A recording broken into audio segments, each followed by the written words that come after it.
But since we're talking about, how about I take you for a spin, guys, and we go back in time 7,000 years. 7,000 years. I'm going to take you back 7,000 years. Apparently, we've got, Daily Mail tells us that we have the first non-binary person. Stone Age woman was buried like a man 7,000 years ago, suggesting they had a complex identity. I told you. It's because I click these articles. I click them. And then I think I must have created a weird situation with the algorithms and Google, because now Google thinks I love this stuff. I love it. Google thinks, man, Metatron only once is this. Oh, gosh. So, we've got a non-binary in the late Neolithic period. This is literally the bridge between the late Neolithic and the Copper Age. Based on what? Let's read it. Based on what? By this executive science editor. Science. You're speechless. Yeah, you wait. Stone Age societies embraced complex identities and flexible gender roles in the Neolithic. Oh gosh, what do you identify as? I'm a female, but I identify as a man. All right, we'll go fight the war then. And while I stay, because I instead identify as a woman, so I'm gonna stay home and mind the kids. Good luck to the tribe. You fight the mammoth. You fight Experts have revealed. I wonder if they had pronouns. Experts have revealed after unearthing the skeleton of a woman who was buried like a man 7,000 years ago. 7,000 years ago. Studies of 125 skeletons across several cemeteries in Hungary have found that while the majority of people were buried according to their gender, some defied the norm. Be that as it may, how does this then allow you, with a clear conscience and a straight face, to tell me, oh, it's because there were 173 different genders, and so if you were non-binary and identified as a men, for example, were typically buried on their right side, surrounded by polished stone tools. Or is that what they're built? Oh my God. Women, on the other hand, tended to be found lying on their feet side and with shell bed belts. Right. But several skeletons have been unearthed that don't align with expectations, and it could shed a whole new light on gender fluidity in the Neolithic. Clown world. Clown. I never thought I would have said this sequence of words in a row in my entire life. Gender fluidity in the Neolithic. In the Neolithic. One older adult female. Careful, because I don't know if you're allowed to say female. Isn't it individual who menstruate? This is misogynistic. I don't like that. Transphobic. One older adult female burial was particularly unusual, the researcher said. Hers was the only female skeleton found buried with polished stone tools. Okay. Polished stone tools. What made her especially unique was distinct patterns on her toes that indicate a kneeling activity common in men. How does that... It's similar to that situation where they had those two male skeletons in Pompeii. I don't know if you saw it. And they were buried together, and immediately gay couple.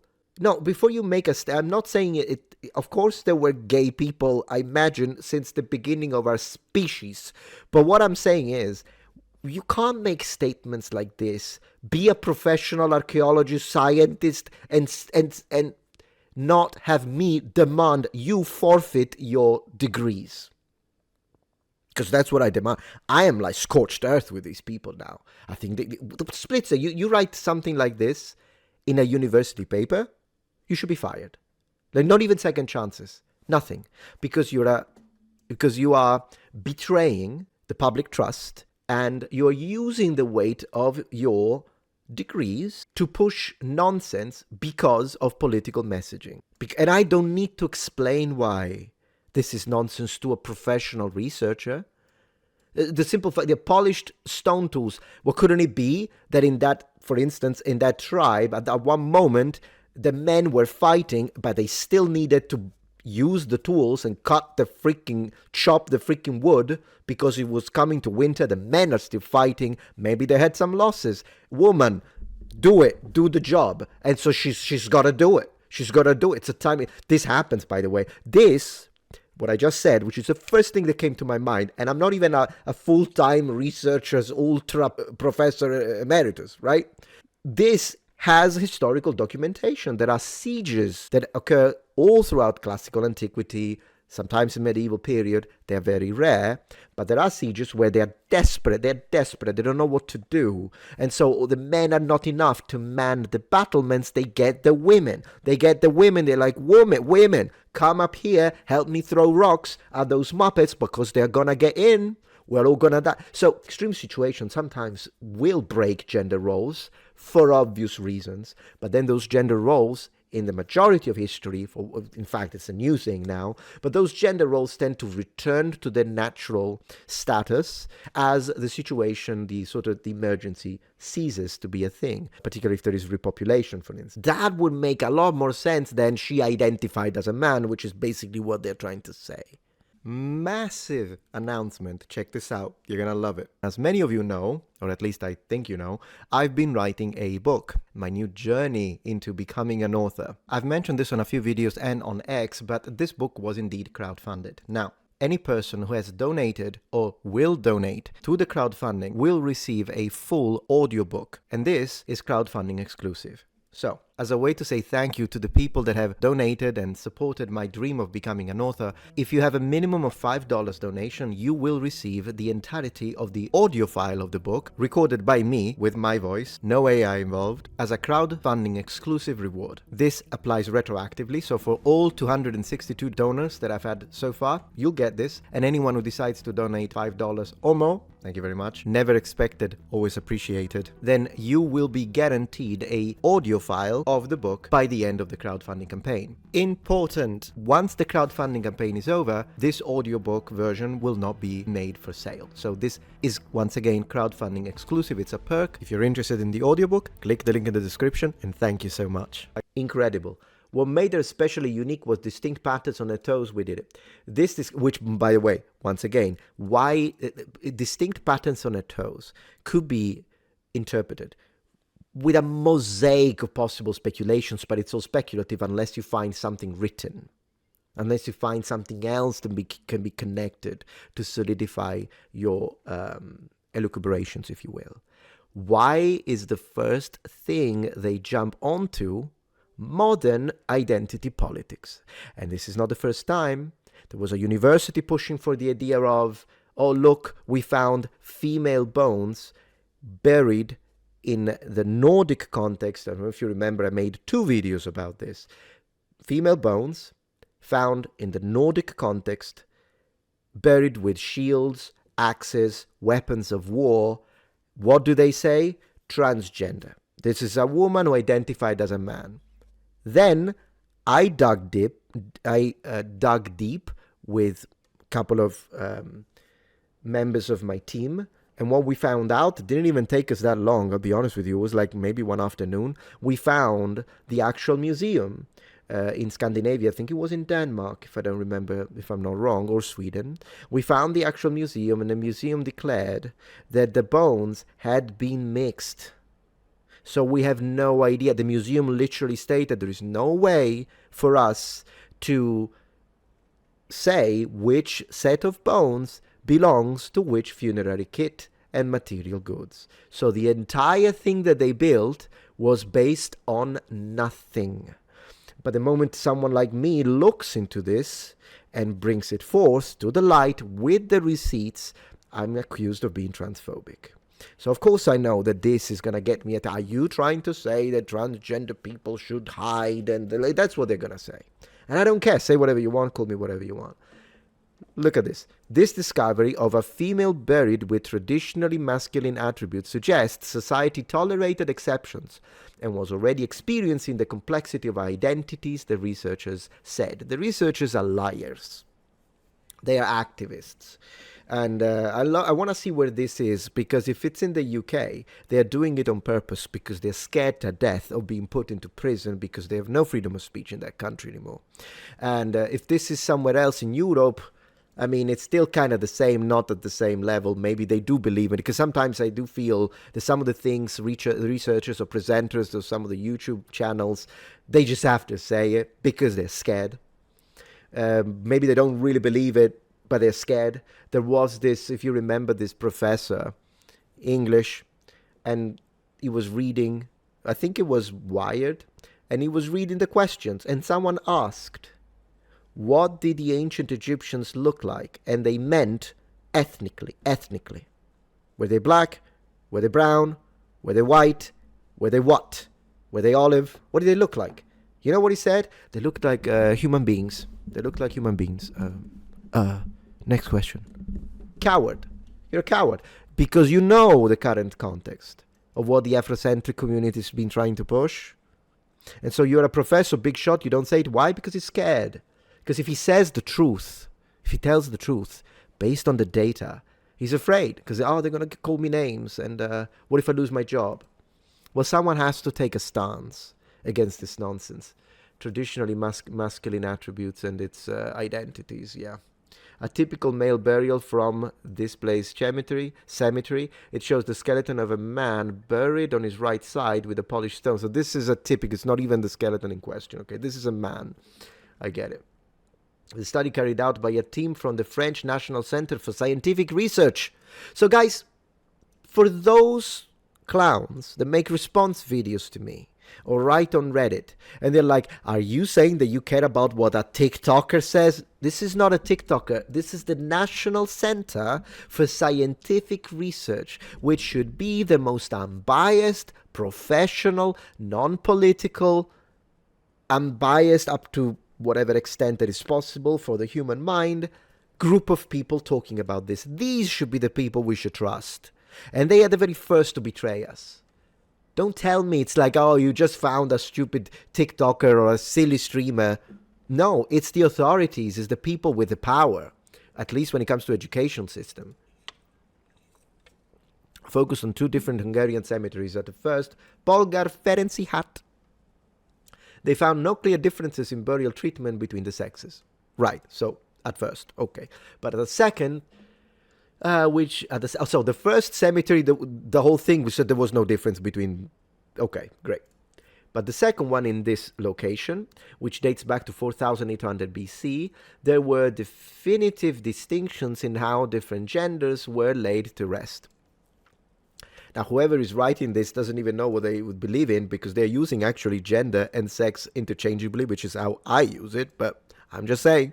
The position of the body and the inclusion of grave goods appears to have been strongly influenced by the biological sex of the deceased. Yes, the researchers wrote in the American Journal of Biological Anthropology. However, it was also here that the female individual who was buried like a man was uncovered. Look, sometimes, and this is another thing, I'm not making this up.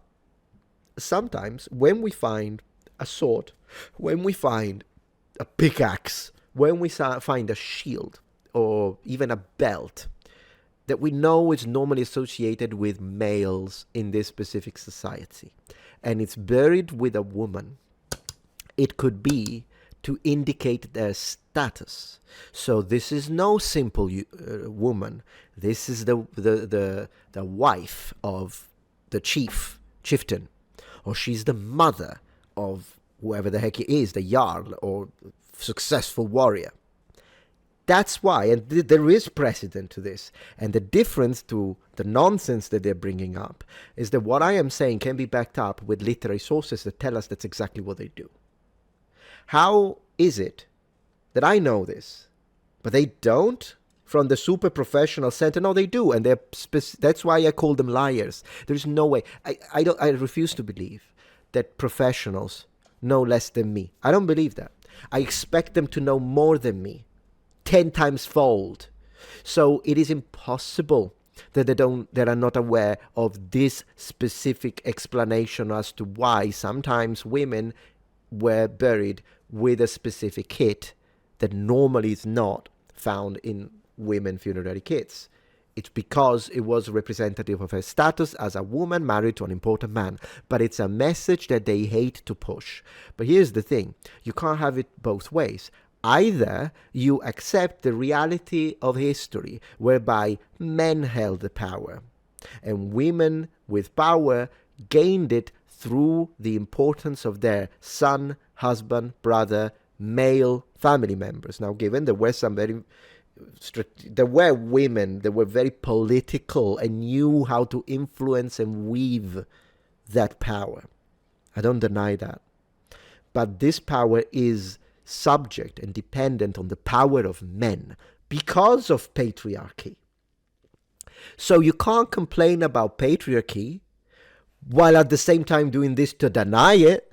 Because if this woman in the freaking Neolithic was powerful on her own and independent, and she was respected, and if anything, they said, you are equal to every man. And that's why, not to mention all the gender ideology that we can add, but even if we remove that and just look at it from a feminist perspective, before we even jump into the identity politics of it, even without that, and you want to say that she was so powerful and independent, she needed no man, and she could do anything that any man could do, okay, then how are they oppressed? You can't have it both ways. It's either one or the other. They are mutually exclusive. However, it was also here, okay, of all skeletons who were buried with polished stone tools and which had evidence of typically masculine kneeling pattern, 9 were men and just 1 was a woman. Also, there could be the possibility of the burials being disturbed. That's also another possibility. There could also be a ritualistic reason. It can be symbolic. Because this is the Neolithic. It's not like they are writing because they're prehistoric, right? That's why I say whenever we do know, and we have writing, they're from classical antiquity, Pompeii, Celtic realities, even proto-Celtic realities up to a certain extent. But in general, when there is written information, and sometimes it comes from, like the Romans tell us about the practices of the Celts, for instance, and then the Celts tell us too, and you can kind of compare them. They don't write as much. The Greeks tell us. So whenever you have something written is one thing, but this is the Neolithic. So what you're doing is, you don't know. I mean, maybe they had a reason that was ritualistic, but it didn't mean that they had gender ideology. Females may have assumed roles traditionally associated with males and possibly vice versa. And some individuals were treated in death with funerary markers characteristics of both sex. Right, as the site, the researchers also found a relatively high frequency of spinal wear and tear, also called spondylosis, across both male and female remains. In modern-day humans, the higher frequency is usually linked to athletes engaged in activities such as throwing, sports, gymnastics, and rowing. The majority of documented human societies manifest to varying extents normative expectations regarding the roles attributed, I don't know why they write it like this, to individuals on the basis of their biological sex, the researchers wrote. Yes, because that's how it is. That's how it's always been for the entirety of our species. This study enhances our understanding of prehistoric societal social organization by revealing both recurring sex-related patterns of behavior and local flexibility in the expression of gender roles. It is not the expression of gender roles at all. This is forcing a modern perspective on people who wouldn't have even understood what the heck you're on about. No, this is clearly a situation whereby, first and foremost, the physicality of these people will be on a completely different spectrum to what we experience today as, I say modern men. I mean, technically they are modern too, in the sense that they are just like us in terms of development. They looked kind of like us at this stage. But I'm talking about, they had to run, walk, do stuff that we don't, because we are lazy. We sit down. We depend on tech. We spend so much time on the phone. We ride cars. They didn't. So of course you have to expect a much higher level of physicality into their lives. This is the Stone Age. But at the same time, as I say, in times of need, of course, gender roles, by the way, may differ up to a certain extent. They have a biological core or basis, so they do spring not from, or it's just a social construct, but from the biological differences between, that they are caused by sexual dimorphism, which is the reality of, different body mass, different hormones as well. Men tend to be more aggressive. Women are passive aggressive. There are differences.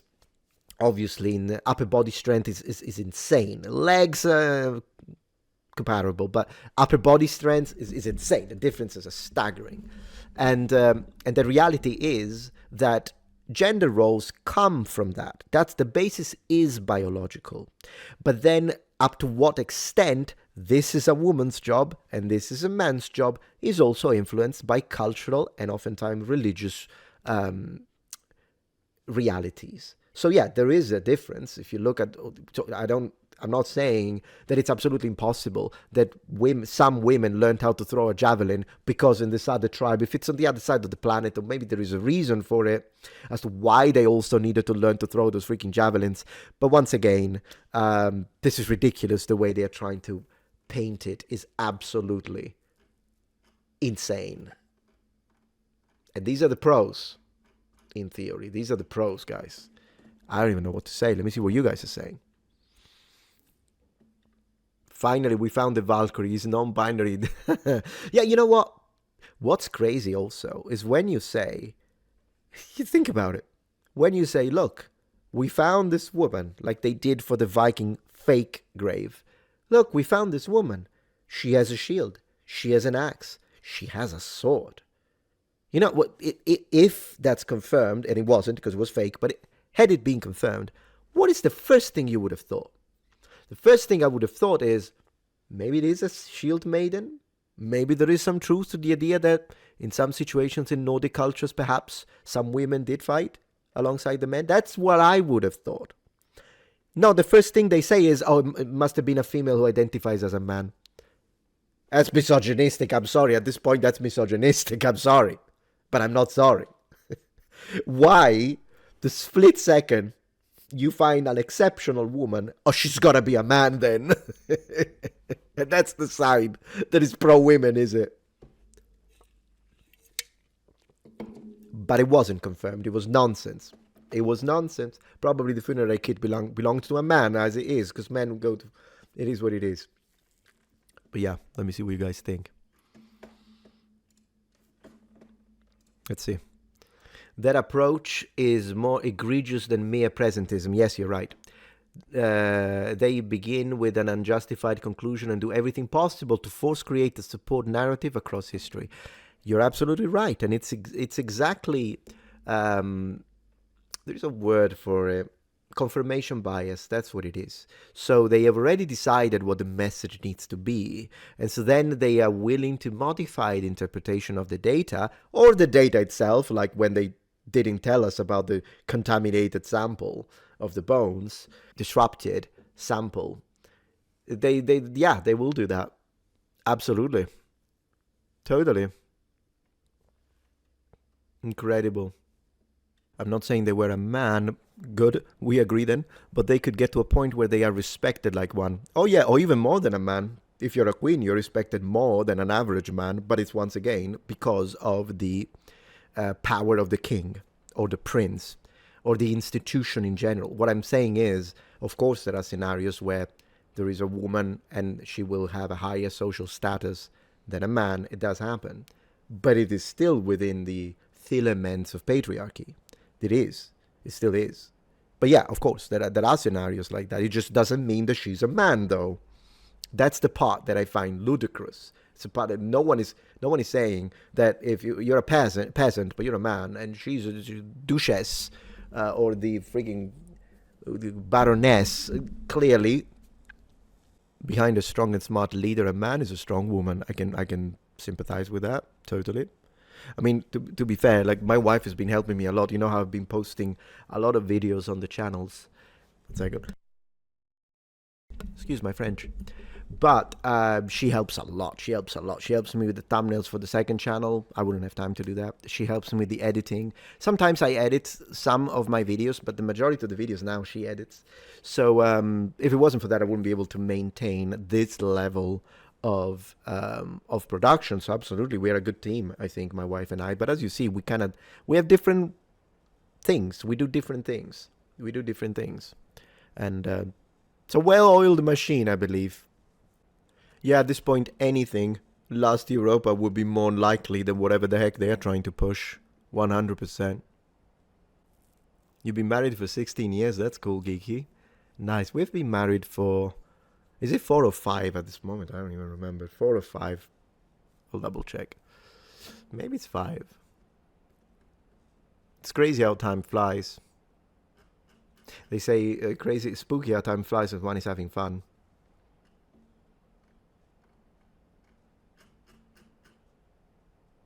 Goodness gracious.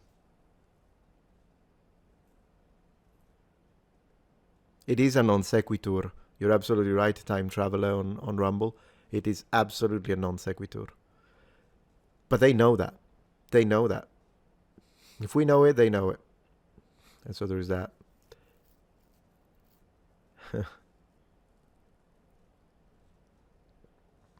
Your parents have been married for 53 years?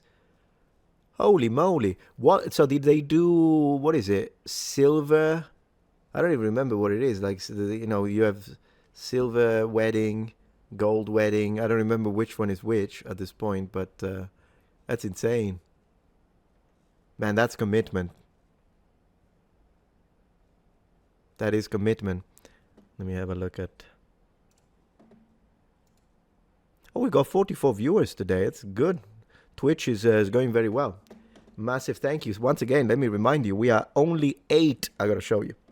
I got to show you guys. Let me show you them. We are only 8 subscribers, as you can see, bottom right corner. 8 subscriptions, can be Prime subscriptions, to hitting our goal. It would be phenomenal. I would really appreciate it. If you like the idea of me streaming every day, Monday to Friday, please consider. Please consider. We appreciate your support, of course. In the meantime, let me see.